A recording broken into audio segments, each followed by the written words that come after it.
정봉재 정치쇼 4부 순서 들어가겠습니다. 자, 작가의 남다른 관점으로 우리 사회를 들여다보는 시간, 전 작가의 시선, 전효옥 작가님 자리하셨습니다. 안녕하세요. 반가워요. 눈길에 조심하셨어요? 그럼요. 무사히 오신 거 보니까 조심하신 것 같아요. 뒤꿈치부터 뒷구서 따박따박 걷고 있어요. 운동 신고 오셨어요? 네. 조심해야 돼 진짜. 네. 그래도 생각보다는 오늘 그렇게 미끄럽지는 않네요. 날이 풀려갖고. 그러게요. 다행히. 어저께 살얼음 올 것 같더라고요. 그래서 걱정했는데 괜찮아서 다행이에요. 전 새벽에 평상시보다 한 10분, 15분 더 빨리 나왔거든요. 왜냐면 이제 어제 눈이 왔고 길이 막혔을 줄 알고. 회사에서 사람들이 차를 안 갖고 왔나 봐요. 네. 차가 평상시에 반으로 줄었어요.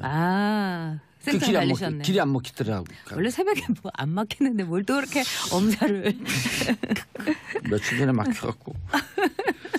자, 오늘 시선 어디에 꽂히셨어요? 우리가 그 과거의 경험에 거기서 이제 벗어날 필요도 있다고 생각해요. 며칠 전에는 차가 막혔지만 오늘은 그렇지 않았잖아요.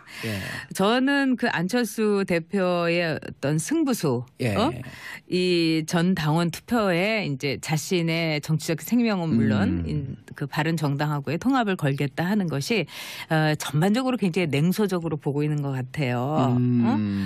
그럴 만하기도 하죠. 그동안은 이제 안철수 대표가 보여줬던 아마추어적이고 또 오락가락하는 행보라든가 그러면서도 또 정말 답답하다 하고 그 지지했음에도 불구하고 가슴을 치게 되는 이런 건 있었습니다마는 제가 보기에는 첫째 정치라는 거는 이 목숨을 걸어야 되는 거죠. 정치인이 걸 게 뭐가 있겠어요. 생물학적인 목숨보다 정치적인 목숨이 더 막중한 거거든요. 생물학적으로 죽어도 정치인은 정치인이지만 정치적 생명이 죽으면 더 이상은 이제 한 인간으로서도 잊혀지는 거니까 그런 점에서 이제 정치적 생명을 걸었다는 승부수를 띄운 거죠. 그렇죠. 그건 제대로 된 딱 느낌은 오세요. 승부수를 띄운 게. 당연하죠. 이것보다 더한 승부수가 어디 있겠어요. 그리고 두 번째는 냉소적으로 보고 냉소적으로 말할 수 있는 자격이 과연 대한민국 국민 중에 또는 정치인 중에 진짜 있을까 이런 생각도 들어요. 이제 혹자는 그러죠. 딱 전당원 투표에 붙였다 하니까 오세훈 시장의 그 투표가 생각이 난다. 그렇기 때문에 안철수가 이제 오세훈 시장 못지않게 이제 끝나는 거다. 패망할 것이다. 네, 그렇게 보기도 하죠. 그런데 제가 볼 때는 이제 안철수의 선택이 오세훈 파트 2냐 아니면 정말 정치적인 기적이냐. 저는 안철수가 폭망을 한다 하더라도 이런 하나의 승부수를 띄우고서라도 이 정치판을 떠난다면 그 자체가 의미가 있다 이렇게 생각을 해요. 즉 성과가 없을 거라고 예측하세요? 저는 반반이에요. 그리고 이제 전당원 투표에서 얼마나 이제 동원력을 갖고 있느냐, 또 대표가 모바일로 한다 그러더라고요. 그렇죠. 그런 점에서는 상당히 이제 승부수도 있긴 하지만은 문제는 뭐냐면은 안철수가 갖고 있는 그 어떤 정치적인 팬덤이 그렇게 공고하지가 않아요. 예를 들면은 박근혜 팬덤이라든지 그 문재인 팬덤이라든가 그래서 정치인이 이런 승부수를 띄울 때 가장 이제 뒷 배경을 받쳐주는 거는 정치인의 즉 강력한 지지력. 네가 어떤 짓을 하더라도 여기까지 나갈 수 있는 정치인의 어떤 강력한 팬덤인데 그 점에서는 부족하죠. 그리고 두 번째는 국민의 정당이 갖고 있는 아주 묘한 그 얼치기 지역 그 기반에다가 또 그러면서도 그들이 갖고 있는 가치가 굉장히 혼재되어 있다는 거. 그런 점에서는 저는 문제는 있다고 보지만은 그러나 우리 국민들이 갖고 있는 시선도 있어요. 좀 이제 고만했으면 좋은 사람들이 있잖아요. 그 사람들을 꽤 많죠. 네. 그래서 이번에는 뭐 안철수가 이제 기자회견에서 구태와의 이별을 얘기를 했지만은 국민들 특히 이제 호남 지역에 있는 분들이라고 해서 다 호남 출신 정치인들을 다 지지하는 게 아니에요. 그분들도 반반이었어요. 처음에는 그 어떤 친노계로부터 이제 홀대를 받았던 그 구원이 있어서 지지한 분도 있지만 진정한 이 나라의 새로운 정치를 원해서 안철수를 지지한 사람이 있었어요. 그런 분들이 많아요. 그렇죠. 그러니까 그분들이 얘기하는 건 2016년에 총선 때 국민의당 바람, 안철수 바람이 분 건 분명하잖아요. 그렇죠. 그래서 그때 이제 국민의당을 지지했던 분들이 저한테 이제 그런 얘기를 했었어요. 이 호남에 계신 분들이 무능하지 않다, 무책임하지 않다. 그러나 어설프다. 하지만 어설픈 거는 자신이 아주 고된 훈련을 통해 가면서 정말 도제 밑에서 이 호남이라는 도제 밑에서 그 정치 집단의 도제 밑에서 고생하면 되지 않겠느냐 이런 이제 생각을 하신 분도 있죠. 그래서 제가 보기에는 이 안철수의 승부수에 대해서 우리가 마음도 열고 눈도 열고 볼 필요는 있다 이렇게 생각을 합니다. 예, 알겠습니다. 그러면서 정치인 안철수 전격 분석. 네. 일단 매우 독특한 캐릭터의 그 정치인이죠. 예. 첫째는 그 모든 캐릭터가 이 반정치적이에요. 안철수는. 그러니까 골방의 정치인이고 그다음에 사람을 좋아하지 않고 예. 그리고 사람이 떠난다는 말을 많이 들었고 실제로 그랬어요. 그랬죠. 그래서 또 두 번째는 뭐냐면은 정치인에게 제일 중요한 거는 인파워먼트예요.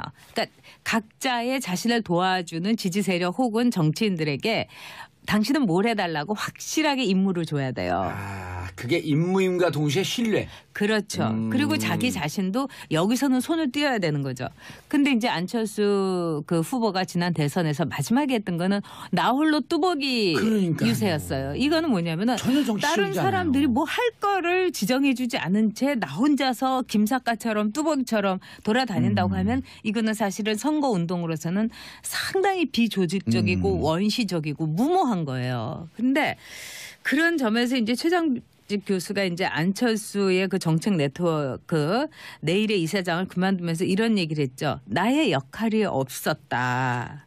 나의 주장과 나의 아이디어가 전혀 받아들여지지 않았다. 그분의 역량을 극도로 썼으면 어마어마한 역량을 보였을 뿐인데. 네, 좋은 사람들이 모였지만 그 사람들에 대해서 할 일도 또 자신이 갖고 있는 후보로서의 말하자면 내 대신 보낸다 할 수 있는 사람이 안철수 주변에 하나도 없잖아요. 예를 들면 문재인 대통령이 이번에 아랍에미리트에 임종석 실장을 보냈는데 사람들은 그걸 어쨌든 문재인 대통령 대신에 왔다고 했지만은 안철수는 그럴 사람이 없었던 거예요. 그래서 정말 그 정치계에서 매우 독특하고 이제까지 전례 없던 캐릭터의 정치적 신데렐라였다. 이 신데렐라는 또 어떤 점에서 그러냐면은 이제까지 이 정치 쪽에서 이렇게 볼 때는 계단을 밟은 정치인들이 대선 후보가 됐어요. 근데 안철수 대표의 경우에는 기본적으로 볼 때 방송에서 무릎팍도사라는 방송에서 떠가지고 그렇죠. 그러니까 예능이 키운 이 정치 스타라는 점을 안철수 대표가 지금까지 극복을 못했던 게 아닌가. 그렇기 때문에 이번 승부수에 대해서 사람들이 글쎄 오시다 될까요? 뭐 이렇게 보는 게 아닌가 싶어요. 그런데 정치에 들어오기 전에 자기 분야에서 그 뭔가 바이러스 퇴치기 벼랑 백신 분야에서 이미 일가를 이루었고, 그렇죠. 그리고 그 위인전에 나올 정도로 우리 시대의 시대 정신에 실렸었죠. 투철했던 분이었고, 그 다음에 2011년에 서울시장 도전한다 그럴 때 무척 신선했고, 그렇죠. 50%인데 이런 게 정치적으로 그대로 와갖고 여기서 잘 살렸으면 어쨌든 정치도 외부에서 신선한 충격이 올 필요가 있을 때였었거든요. 네, 저는 안철수 대표에 대해서 제 나름대로 참 그 안쓰러운 건 뭐냐면 이분이 정치를 하지 않았었으면 더 잘 먹고 잘 살고 편안했을 거예요. 또 이제 여전히 스타의 위치에 있었을 거고.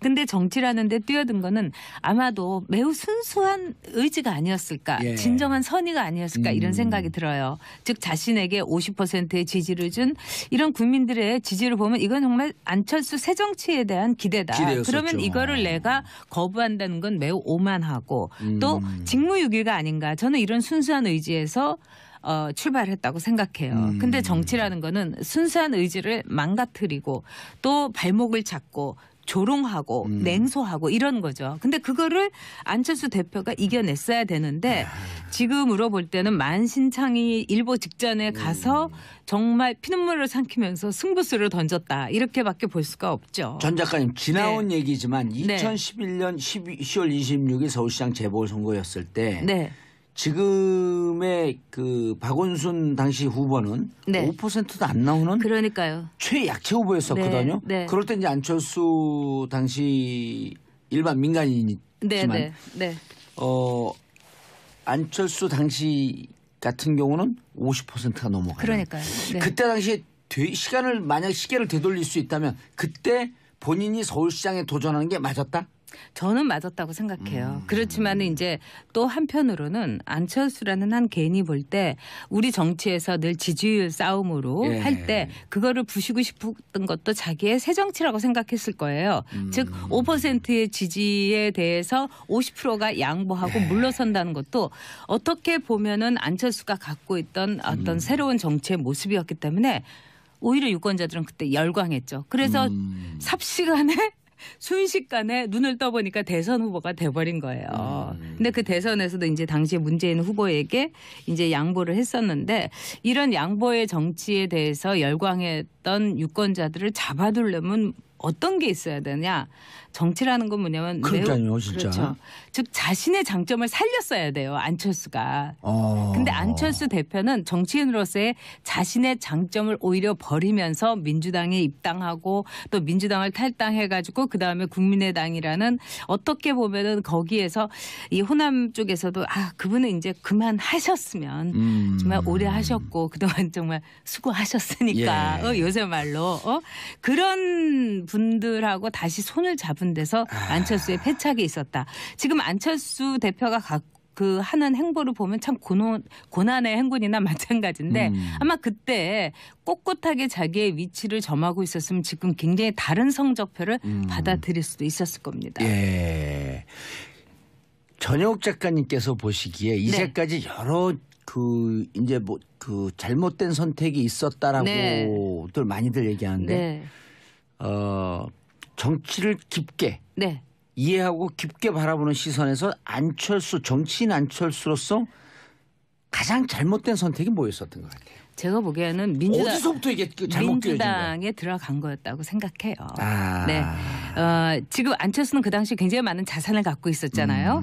즉 5%에게 양보할 수 있는 안철수 대표였고 또 문재인에게도 하나의 양보를 했던 여러 가지 상황인데 그런 점에서 저는 안철수 대표가 자신이 갖고 있었던 새로운 정치의 그 틀을 스스로가 깨버린 거예요. 그거는 마치 유리 그릇과 마찬가지로 아주 조심스러워야 되는데 거기서부터 이제 안철수의 이제 그 잘못된 행보가 이제 시작이 됐다. 이렇게 이제 볼 수가 있는 거죠. 민주당에 들어가지 말고 중도 진영에서 자신의 캐릭터를 갖고 정치 계속하는 게 맞았었다. 그렇죠. 그리고 예를 들자면 이제 그냥 무소속 정치인으로 남는다는 것은 상당히 안철수 대표로서도 힘들었을 거예요. 그렇지만은 거기에서 사람들을 이제 하나둘씩 모아가지고 지금 안철수 대표와 함께 할 수 있는 정치인이라는 거는 지금 몇 명이겠어요. 그 이상의 정치라는 거는 국민들의 지지가 있으면 그냥 오지 말라고 해도 제발로 걸어 들어오는 게 새를 보고 새불림을 보고 오는 게 정치인들이에요. 그런 점에서는 굉장히 그 비정치적인 행보만을 걸어왔다는 거. 또 그것이 안철수 대표가 지난 대선에서도 TV 토론을 통해서 사람들에게 이거는 아니잖아? 이렇게 볼 수 있었던 건 뭐냐면 그만큼 정치인들에게서 배우지 못했기 때문이라고 생각해요. 그래서 안철수 대표가 지금 이제 김성민 씨가 이제 질문을 주셨는데 회사에서 했던 일 또 저희 업계에서 아마 IT 업계에서 이제 일을 하시니까 아주 희귀한 일로 선망의 대표였는데 왜 정치에서는 이렇게 되고 말았을까요? 즉 많은 분들이 그래요. 너무 좋은 사람이었는데 저 사람 정치를 하더니 어떻게 저렇게 됐을까? 정말 저도 궁금해요. 그렇죠. 정치 DNA가 없는 거 아닐까요? 아니에요. 멀쩡한 사람이 왜 정치에만 들어가면 저렇게 망가질까? 이게 모든 국민들이 갖고 있는 의문일 거예요. 그거는 뭐냐면 정당 정치에 함몰했기 때문이에요. 이 정당이라는 곳에서 구 정치에 자신을 담으면서 자신의 컬러와 자신의 장점을 잃어버리는 것. 이런 점에서 저는 안철수 대표가 정당 정치에서 새로운 길을 진즉 갔으면은 지금과 같은 고통은 없었을 거다 이렇게 보죠. 사람들이 떠나는 건 어떻게 보세요, 그거는? 그거는 이제 안철수. 그건 정말 이해가 안 돼요. 정치인으로서 약점 아니에요? 저도 뭐 그런 얘기 한 적 있어요 방송에서. 네. 근데 그 얘기는 많이 했으니까 다른 측면에서 얘기하면 정치인들도 나빠요. 이 국민의당이라든가 몇몇 안철수 대표와 달쌈스벳이에요? 네? 달쌈스벳 달면 삼큐 쓰면 맨날 달쌈스벳. 그런 것도 그런 게 크죠. 근데 제가 보기에는 정치인들은 좀 약간 이런 말씀을 제가 너무 심하게 알지 모르지만 약간 거지 근성이 있는 것 같아요. 정치인들이요? 네. 충격. 제가 뭐 자유한국당의 전전당에서도 느꼈는데 예. 돈이 많은 사람, 재산이 많다고 하면은 그 사람에게서 너무 돈에 대해서 기대를 많이 해요. 예를 들어서 그분이 밥을 어떤 걸 사주잖아요. 뭐 설렁탕을 사주면 째째하게 저렇게 돈 많은 사람이 설렁탕을 사준다고 호텔에서 내야지 이렇게 말을 하는 정치인들이 있었고 또 이제 전에 이제 뭐 굉장히 권위주의적인 직업을 가졌던 분들은 또 어떤 얘기를 하냐면은 아니 그렇게 술을 퍼마시고 나서 대리도 안 불러주고 그다음에 갈 때 봉투도 안 주고 이럴 수 있냐? 아니요, 전 정말 많이 봤어요. 그래서 안철수 많이 하죠. 그리고 안철수 대표에 대해서도 그 당에서도 그런 얘기를 많이 했었어요. 아니 그렇게 돈도 많은데 좀 풀지. 그런 얘기 저도 들었어요. 쓰지. 그런 얘기는 저도 들었어요. 네. 그리고 뭐 누구 뭐 이렇게 이 차도 좀 사주지. 예. 기사도 붙여주지. 물론 요즘 밥도 잘 산대요, 근데. 그런데 너무 늦었어요. 아니 늦었다기보다는 저는 밥을 사달라고 하는 정치인들이 문제라고 봐요. 아니 그러니까 굳이 내 밥그릇 내가 채우고 내 밥 내가 사 먹으면서 정치를 해야지 새로운 정치가 시작되지. 정말 저기 참신하고 이런 사람들이 맨날 남한테 밥 사달라고 하고 안철수 대표가 제가 한마디 해도 돼요? 밥 사준 사람 아니잖아요. 네 입으로 들어가는 밥 네 돈으로 먹으라. 그렇죠. 저도 그렇게 생각해요. 그걸 밥을 사달라니까 그러니까 먹으면 요새 말로 되지. 내 팔 내가 흔들고 예. 그거하고 똑같은 거예요. 네 팔 네가 흔들고 이 우리나라 정치인들도 그런 점에서 안철수 대표의 어떤 이 돈에 대해서 안철수 대표를 일종의 그 돈주머니로 보는 시각 이거에서 벗어나야 돼요. 맞아요. 저는 오늘 컨셉 그런 거를 좋아요. 너무 봤기 때문에 오늘 컨셉 좋아. 네 밥 네가 먹으라. 속이 다 시원하네. 후원금 달라고 그러고 후원금으로 밥 먹으면 되잖아요. 아니 보면. 그리고 왜 정치인들이 맨날 호텔에서 좋은 밥을 먹어야 돼요? 맞아요. 오히려 우리 국민들이 먹는 밥하고 똑같은 수준의 밥을 먹어야 돼요. 예. 저는 그래서 자유한국당의 전전당에 있을 때도 제발 이러지들 말아라. 거지냐. 3만 원에서 5만 원 올리는 거 그런 거 하지 말아야 돼요. 네. 그러고 이랬어요. 지금 자유한국당의 전전당에서 왜 어떻게 자기의 지역구에 있는 지역 구민보다 더 좋은 밥을 먹어야 되냐. 그 지역구의 수준에 맞게 먹어야 된다. 물론 강남 지역구 라면 강남 수준에 먹는 거 제가 뭐라고 저는 하잖아요. 강남 지역구입니다. 글쎄요. 강남 좌파일 뿐이죠. 자, 안철수 대표와 유승민 대표 둘이 만나면 지금 이제 유승민 대표 흥분했어요. 유승민 또 전문가 아니에요. 그러니까 유승민 대표의 경우는 지금 뭐 이렇게 잃을 게 없어요. 예. 안철수가 잃을 게 없다 하지만 진짜 잃을 게 없는 사람이 유승민이잖아요. 아니 안철수 대표가 저렇게 선언하면서 갈 길이 많아진 것 같아요. 그렇죠. 유승민 대표는.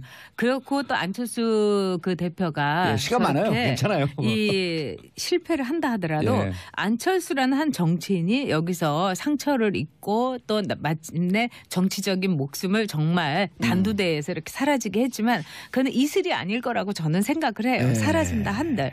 근데 이제 유승민 대표의 경우는 계속 이렇게 눈치 보다가 어저께까지만 해도 뭐 신중하게 대처하겠다 이러면서 간을 계속 보다가 진짜 간철수가 아니라 간승민이었던 거죠. 그러다가 오늘 뭐라고 하냐면 적극적으로 이제 뭐 만나보겠다 이런 이제 러브콜을 보내는 거는 뭐 이제 창구를 통해서 그렇죠. 뭐 만나겠다. 유승민 대표는 아마 지금 이제 계산기를 이제 두드려 본 거예요.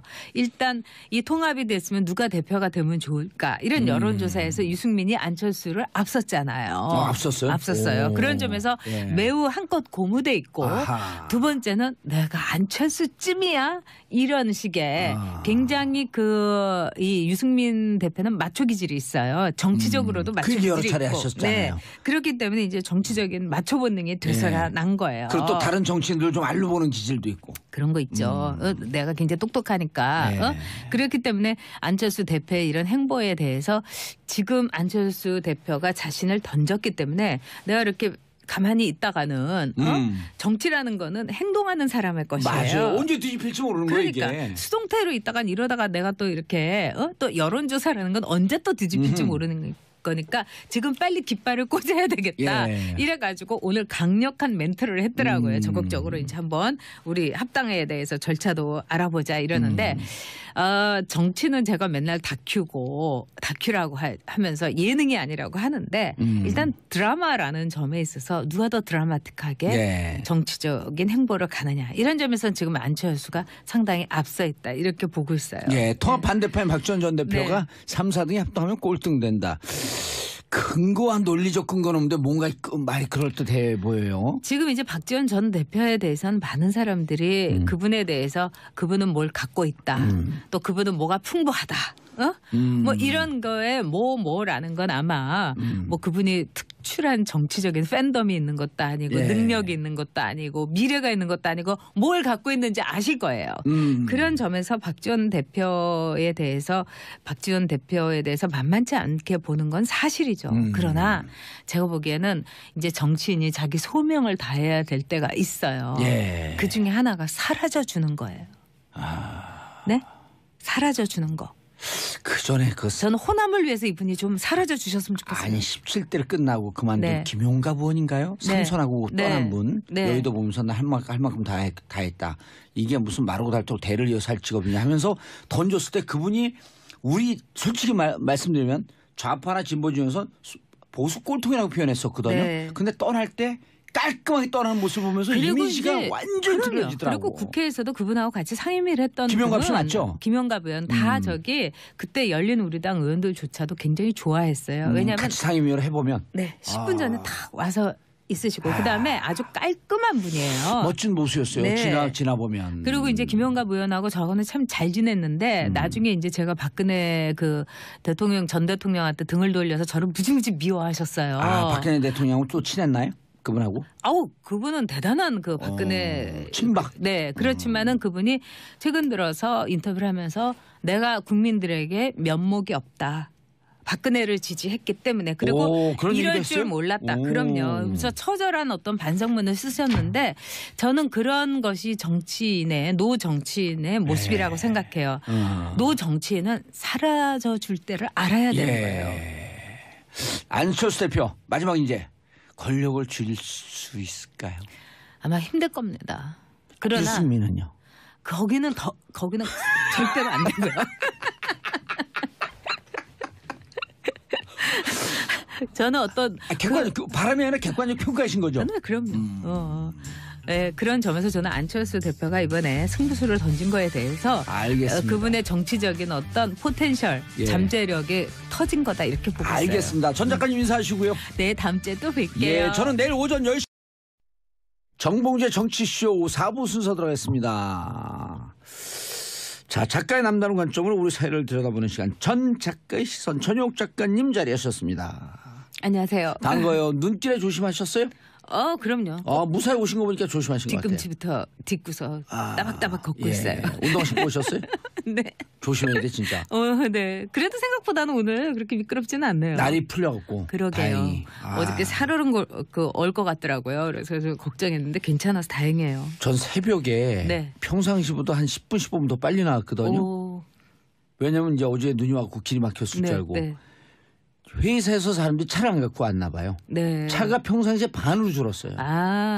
생선 달리셨네. 길이 안 막히더라고. 원래 새벽에 뭐 안 막히는데 뭘 또 그렇게 엄살을.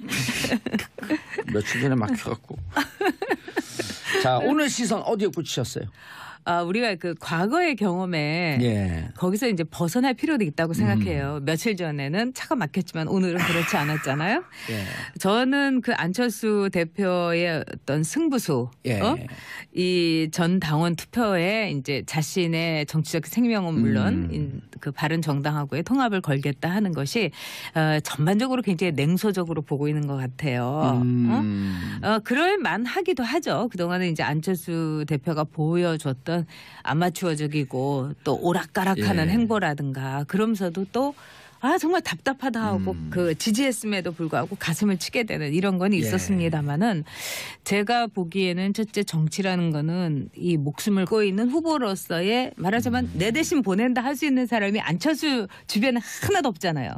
예를 들면 문재인 대통령이 이번에 아랍에미리트에 임종석 실장을 보냈는데 사람들은 그걸 어쨌든 문재인 대통령 대신에 왔다고 했지만은 안철수는 그럴 사람이 없었던 거예요. 그래서 정말 정치계에서 매우 독특하고 이제까지 전례 없던 캐릭터의 정치적 신데렐라였다. 이 신데렐라는 또 어떤 점에서 그러냐면은 이제까지 이 정치 쪽에서 이렇게 볼 때는 계단을 밟은 정치인들이 대선 후보가 됐어요. 근데 안철수 대표의 경우에는 기본적으로 볼 때 방송에서 무릎팍도사라는 방송에서 떠가지고 프로에서. 그렇죠. 그러니까 예능이 키운 이 정치 스타라는 점을 안철수 대표가 지금까지 극복을 못했던 게 아닌가.